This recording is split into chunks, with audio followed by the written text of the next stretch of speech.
Hey everybody, your friendly neighborhood Glenn here, and I'm excited to be bringing you another bonus episode of our No Vacancy podcast. You're probably saying to yourself, Glenn, we don't deserve all of these bonus episodes. Not only are you doing a show every week, and then other series as well, some once a week, some twice a week, some once a month, but really, now you're going to bestow us another bonus episode? Why, yes, I am, because I'm out there on the road. I'm traveling 125 nights a year, give or take, and on part of that, I get to host a lot of great panel sessions. Yeah, sure, I'm out there doing keynote speeches. Yeah, sometimes I'm out there recording great interviews to bring you here on the No Vacancy podcast every single weekend.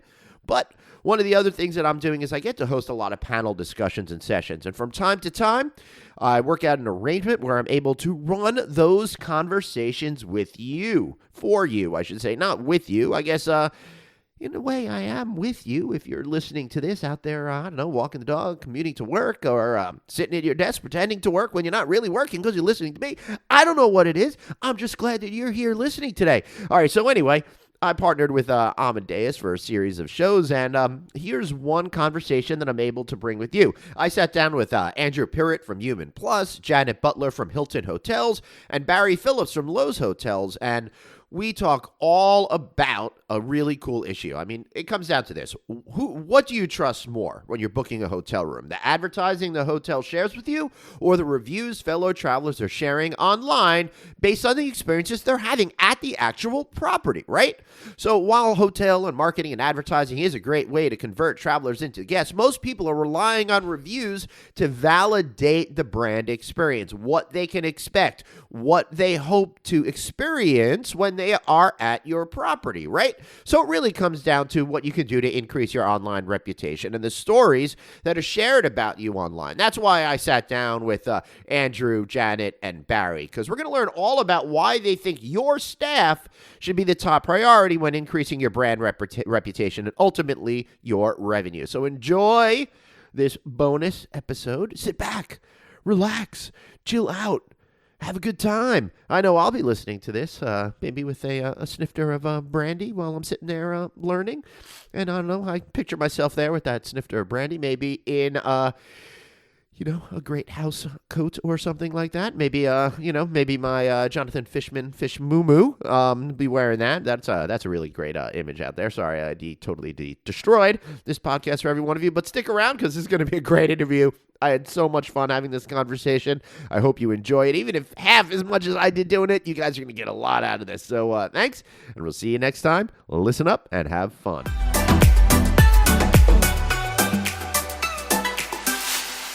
I was really super excited today to be able to talk about this because it's an issue that I have been thinking about, but not really verbalizing for so many years, right? That the whole idea of people coming to hotels because of reviews. We all know it's important, but for some reason we've been stuck in this pattern of not really considering how that affects the overall revenue of a property. So I think today there's going to be a two-part kind of discussion. For today, we're going to talk a little bit about what you could do at the property level in order to enact these things. So quick little statistic that I've been provided with, that over half of leisure and business travelers think that customer service review ratings of a hotel strongly influence their accommodation choices. The peer-to-peer review has definitely taken over. That's the culture of today. So, Andrew, does that make sense to you? Are you seeing that out there in the real world? Massively, as a consumer and as a receiver of that sort of piece. Like how much I now spend more time looking at a hotel online and seeing where I'm going to go versus actually spending time there, which is crazy. There's jet lag from spending too much time doing that. Right. But I think on the other side, it gives you valuable insight into what service you're going to get from that property and what's the experience you should be setting yourself up for. Right. So I find the peer-to-peer is really helpful as long as it's contextual. Recently in London, we had the best restaurant in the world.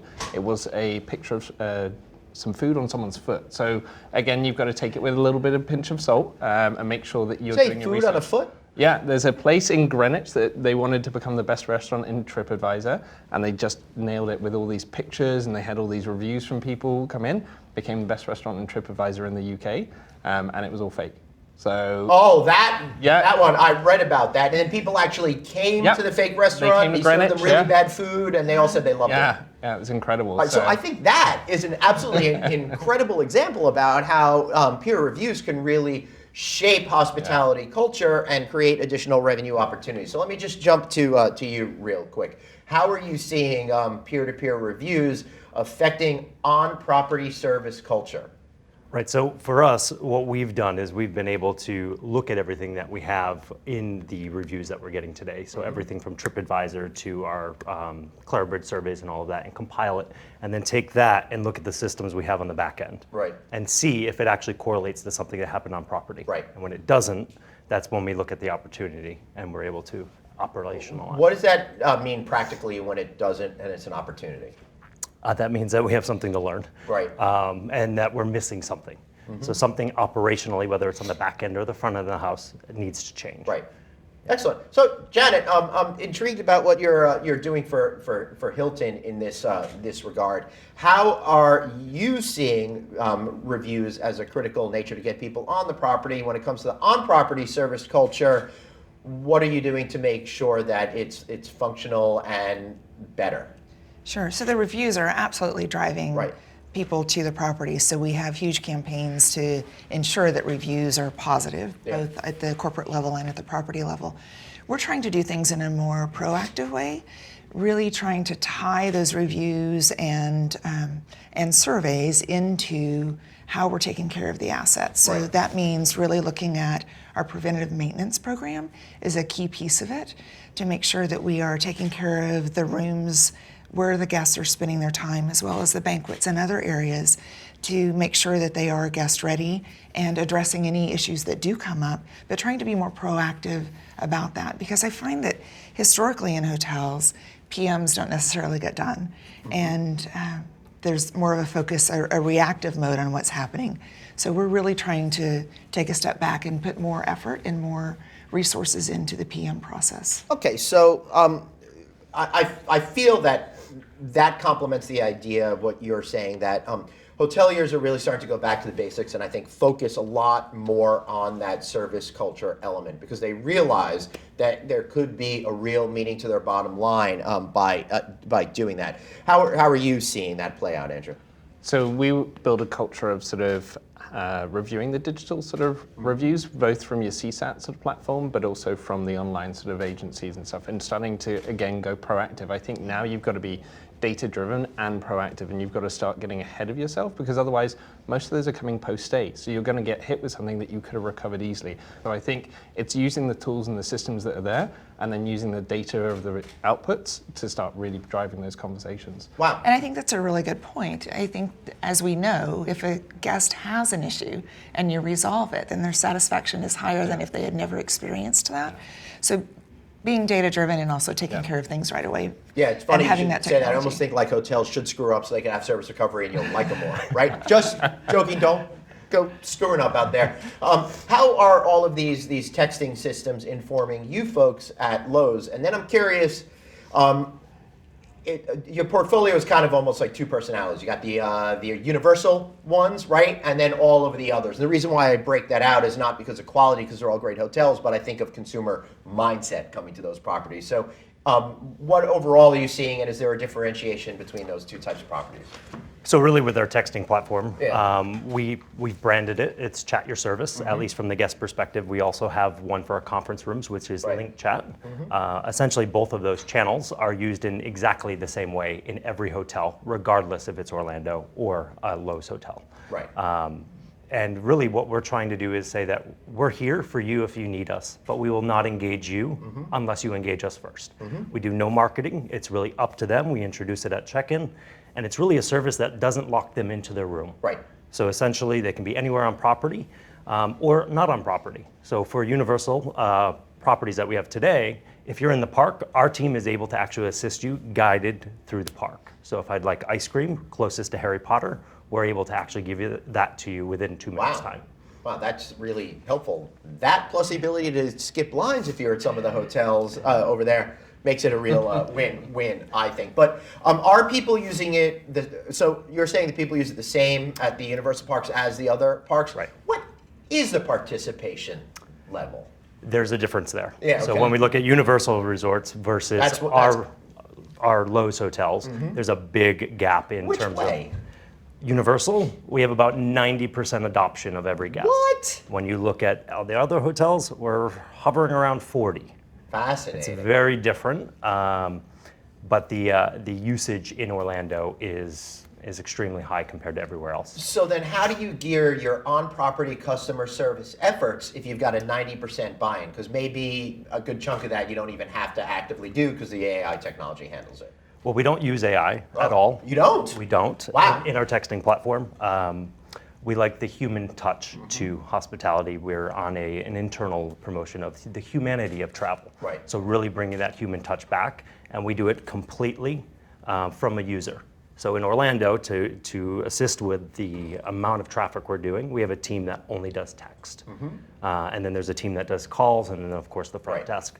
So we've segregated it out. So the front desk is only initiating a text out to the guest, the very first one. Then they don't touch it. Right. Our other hotels, it's a whole different ball game. Right. Everybody's doing everything.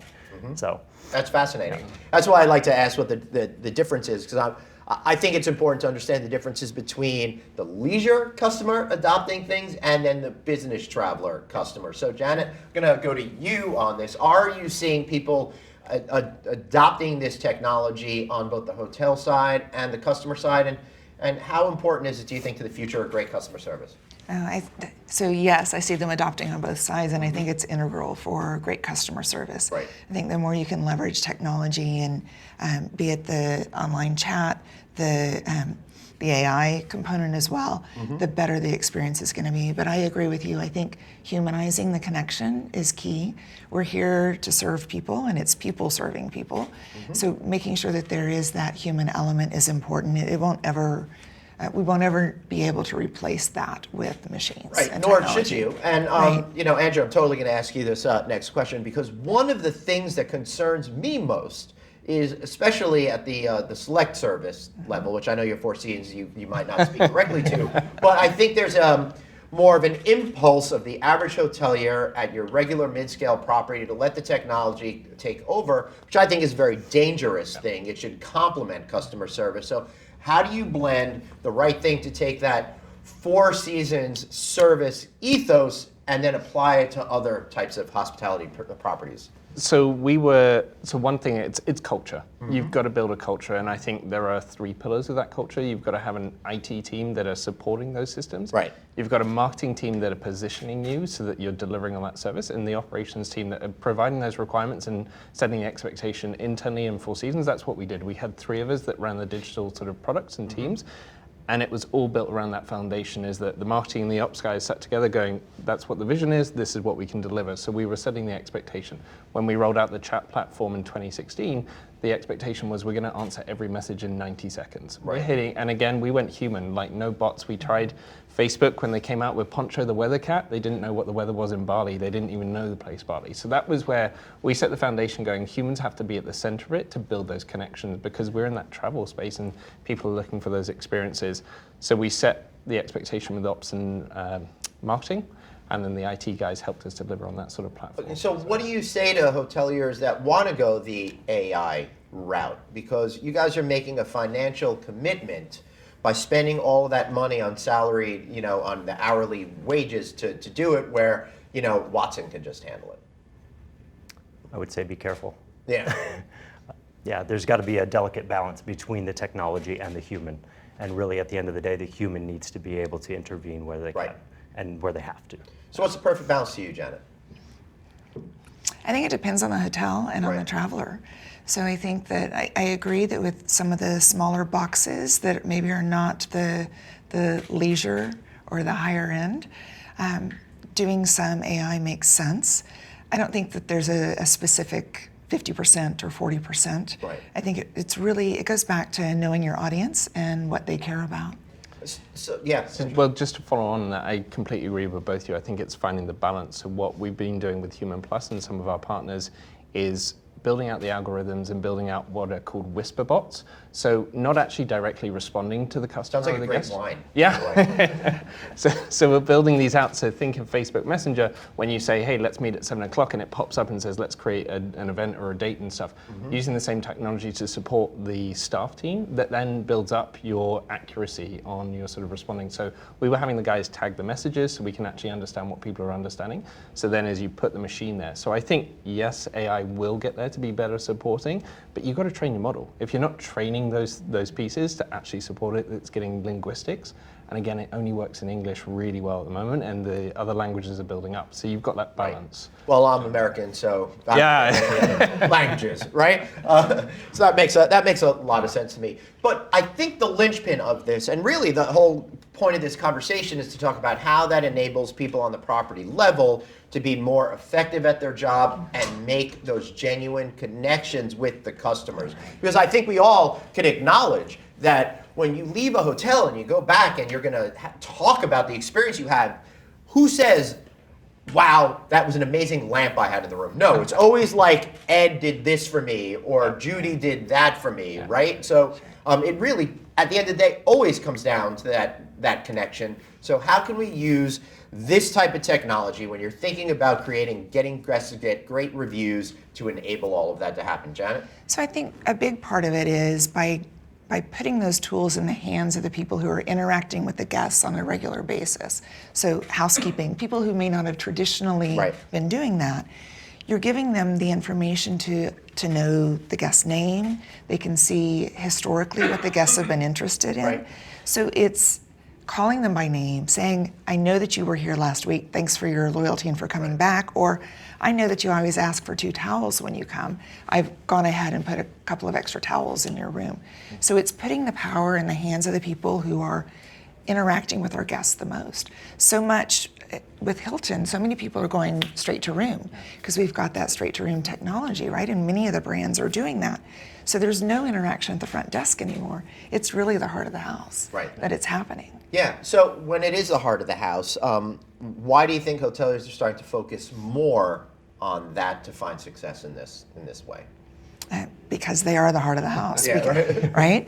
Because it is those employees who are doing the interactions with the guests in the most intimate place, where the guests are most exposed, where they're in those guest rooms and making that their own private domain. That's where the major touch point is often with the guests. And by taking care of our team members who are taking care of our guests, our team members are happier by giving them that knowledge and the tools to be able to do that. And that really makes a huge difference in the guest experience. Right. I just did a keynote speech on how to get employees that think like an owner. And one of the components of this is a great program that Hilton is doing, where back of house, they're creating great facilities that look like front of house. It looks like I think they're learning a lesson from the casino business there. And I think it really helps get the folks that are part of the team into that right mindset to be able to better make those connections with guests. At Loews, how do you see empowering the staff through heart of house stuff to increase the guest experience, which will then create better reviews, which will then, of course, get you folks more people and you can charge more? Right, so essentially for us, what we've done is we've revamped the entire heart of house. Wow. So in the back of our house a couple of years ago, we've gone through a complete transformation, almost like IHG had done at one point. So right now it's very colorful, very historic about Loews Hotels, where our history is. There's a timeline. We also do postings of Team Member of the Month within a picture frame that's actually more accustomed to the hotel. So really bringing them home to a sense. And really when we do that, it nurtures a very personal atmosphere. And just going back to what we were discussing, bringing the team into a very home atmosphere and being able to engage a guest on a very personal level brings them more comfort.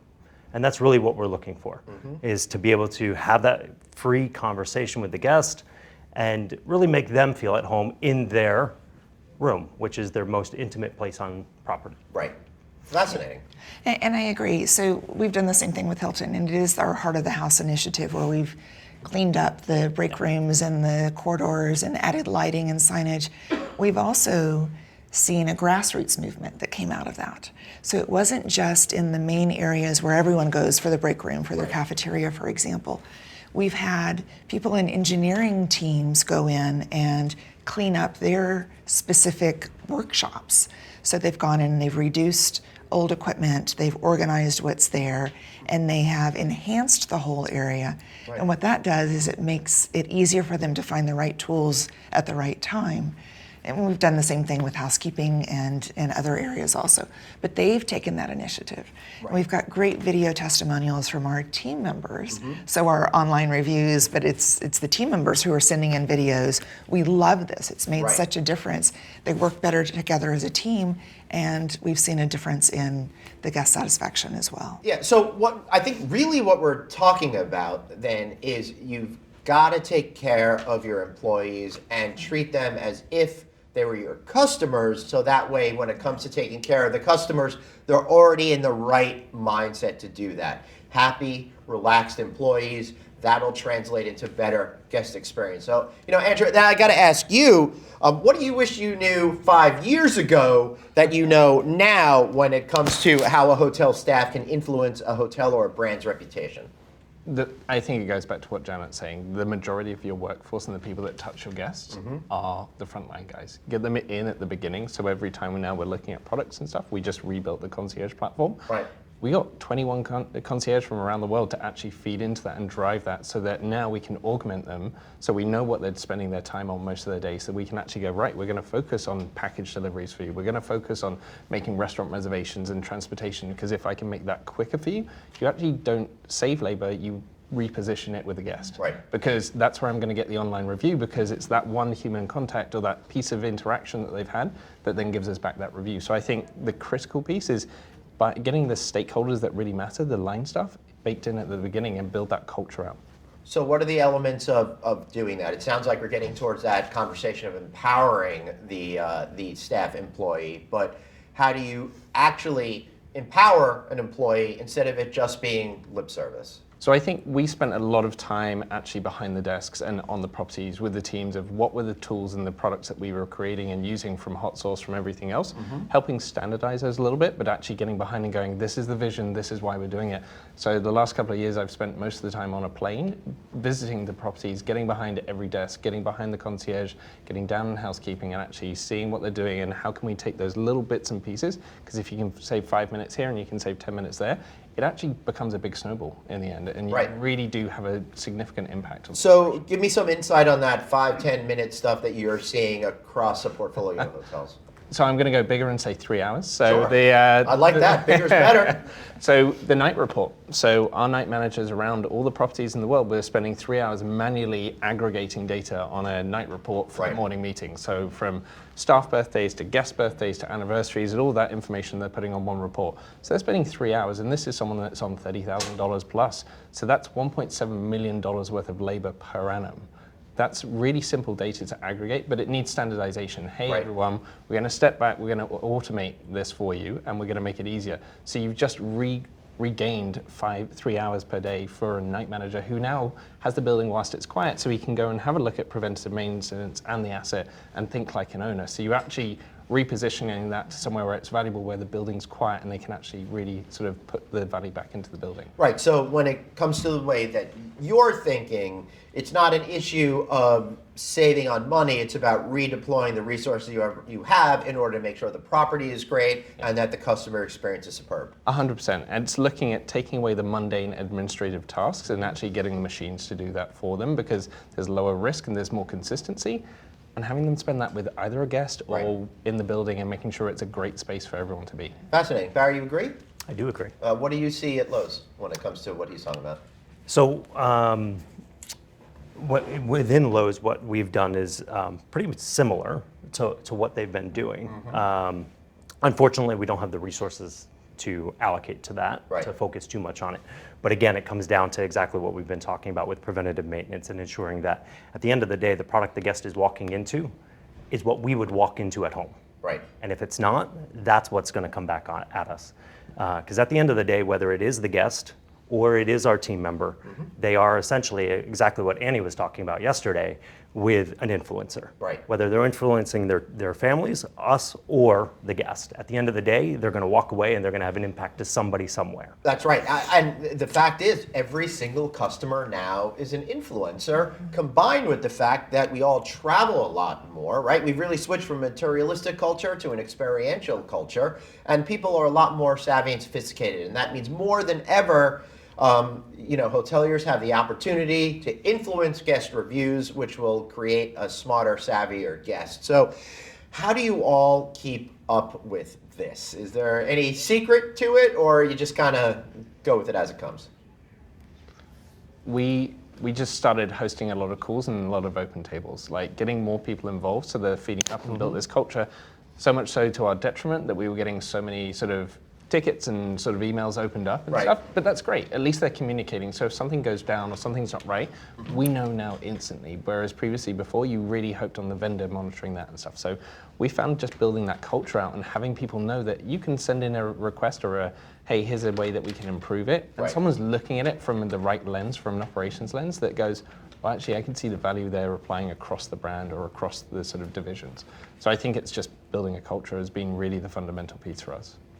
So it's all culture, right? That's where it starts. That's where it ends, right? Yeah. So I think what we've really talked about here today is the labor market is tight and employees are more fickle than ever. So in order to really set the stage for great experiences, it's absolutely crucial to take care of your folks in the back of house.